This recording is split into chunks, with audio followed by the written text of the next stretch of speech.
So tonight we will show you what I have done in the past with great success and how it operates. Now, if I wanted something in this world, and who doesn't, I would formulate an act which would imply that I have it.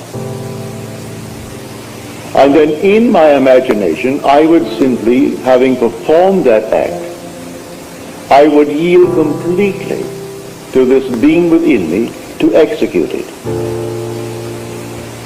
I would fall off into sleep, convinced that he heard me, that he saw my act in faith.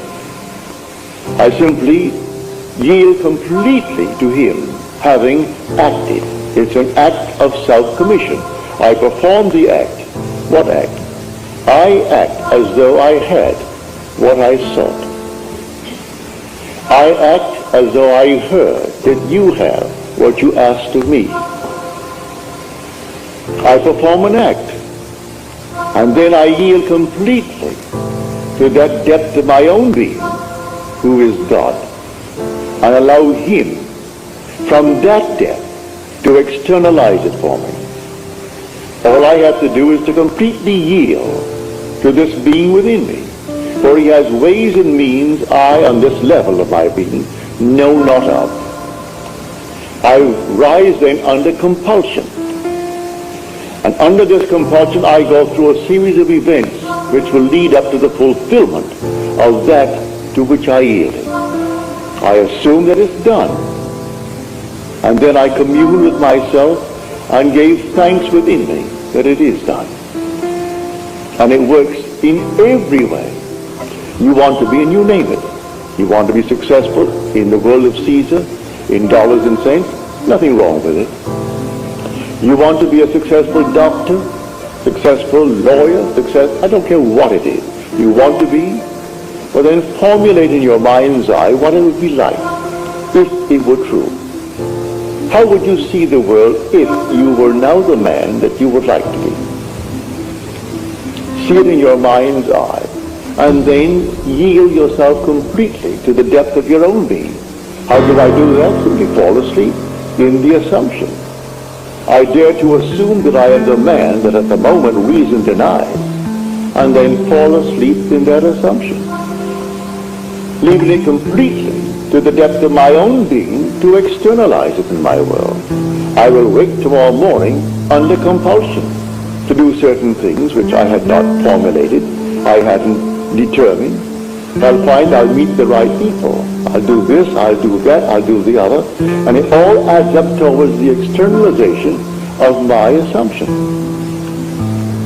So within you is that power, within you is that wisdom to do anything that you desire in this world. So this is the faith of which I speak. How do I do it? You can sit right here. And you go to bed at night, as you're told in the 4th Psalm. Commune with your own self upon your bed and be silent. You don't commune with another, you commune with your own self. That's God. For the self of man is God. When you say, I am, that's God. There is no other God. But you don't see him. Now, he has become invisible. The darkest night in the world was when God became invisible. He told the story to all of us before we set forth. Then he became invisible and took up his residence in us. He became invisible. And in us, he is I am, my own wonderful human imagination. That's God. So I don't see my imagination as I see objects in space. For imagination is the reality that is causing these objects in space. So I see the fruits of its activity, but I do not see it because it is invisible. The day will come, I will see it. I have seen it. He has no beginning, no end. He is the Ancient of Days. But his infinite love is nothing but love. Yet he will wait on us just as swiftly and as indifferently when the will in us is evil as when it is good. For it is he who does all things. So I kill, I make alive. I wound, I heal. I do all these things, and none can deliver out of my hand. So if the will in man is evil, he will execute it. If it is good, he will execute it, because there is no other creator. So it's entirely up to man what he imagines. What am I going to imagine? But remember, when I imagine, I must imagine and then completely yield. That is faith. You've been taught to believe you're a worm. You came out of a swamp. And then suddenly you became a tadpole. Then you became something else. And finally you find yourself a man. Forget it.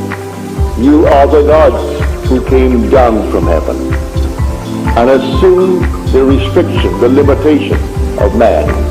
This is the limit of contraction. And you assumed it.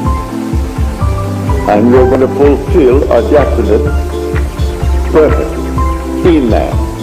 While you walk the earth as man, that predetermined plan will erupt within you, and the whole thing will unfold within you, beginning with the resurrection. The resurrection did not take place in the Near East, in some little place where they're looking for it now. It takes place in man. Man is where God is buried. The Holy Sepulchre is the skull of man. It's not in the Near East. The Bethlehem that they're talking about is in the skull of man. Zion, his holy place where he dwells, that's the skull of man. And the whole drama unfolds within man. And man awakens within himself to find himself completely sealed within his skull. And he comes out like a child being born out of his own skull. And then, a few months later, comes an explosion in his skull, and that compartment that contained the Son of God, who is his will, who is his wisdom, releases the Son. You would not let my soul remain in hell, said he, in the 16th Psalm. So he brings him up, he resurrects his son, and the son is David.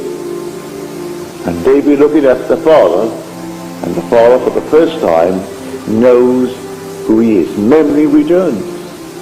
And the Father, the Son was the one who revealed him to himself. So the whole drama unfolds within man, and the whole thing is contained within the skull of man. Has nothing to do with anything on the outside. They're looking in vain, all the archaeologists. And they bring back all this nonsense. You are the Lord Jesus Christ. There is nothing outside of man. The whole drama takes place within man. It has nothing to do with anything outside. You're living in a world of shadows, and the drama is within. So let us now get back to this simple approach of faith. Do you know what you want, either for yourself or for another? Construct a scene which would imply the fulfillment of your dream. Just construct it. Enter into it just as though it were true. Feel what it would feel like if it were true. And give thanks to the one who is going to execute it. It's your own being, I grant you. But he is the depth of your own being. He is the Father. You haven't yet found him, but he is the Father. And you are now on the surface of your being. So fall asleep in the conviction that things are as you desire them to be, in confidence that he will execute it. I use the word he, it's yourself. But for clarity's sake, I say he, because you're not aware of him as yet. You will be one day. Everyone will be aware of that being. And because that being has one son, and that one Son is the Son of all, we are one. There's only one. There aren't millions of gods, only one God. But the one God is made up of a brotherhood. And we are the brothers, raising ourselves to the level of the one God. But I've been sent to tell you this, and tell you I will and must. If only a few hear it, what does it matter? You hear it with conviction. And because I tell you the truth, it will last. I am not here to set up some little ism. I am not here to speculate and try to set up some little philosophical setup that may work. No. I want no church, no ism. Just to tell you who you are. And you will tell it to others, and others will tell it, because in the end you're going to prove it to be true. You can't rub it out because it is true. All that I have told you is true. I'm not speculating. I'm not theorizing. I stood in the presence of the infinite being and his infinite love, and he embraced me. And he sent me after he embraced me. Therefore love embraced me. Therefore guided by love, we became one body. People misled morning, noon, and night by so-called holy men. Forget it. Man comes to you telling you he's a holy person, you turn around and start running. All these holy fellows, they just simply meet you and meet another crowd, and next thing they do, they run to the bank with what was in your pocket. Picked up one fellow here, he's flying off to Switzerland. He was in Spain after having collected a fortune. They found $300,000 of him on him. And he was at the Maharishi that came up through this country. It wasn't the Maharishi, it was his secretary running off to Switzerland, where you'd put it into your Swiss bank. And all the people fall for it morning, noon, and night. And so if you're taking over, you hate to hear it, because people hate to know that others know they were beguiled. And so those who gave their fortunes to him, $500 to teach them how to meditate of all the nonsense in the world. Teach you how to meditate? It's just a simple, simple thing. You don't meditate on your navel. You don't meditate on any of these things whatsoever. You know what you want? What would the feeling be like if it were true? What would it be like? Assume the feeling of the wish fulfilled. Well, anyone can do that. A child can do that. What would it be like if it were true? That's meditating. Now yield completely. And the being within you will take that and externalize it for you. Meditating on your Kundalini fire and all this nonsense.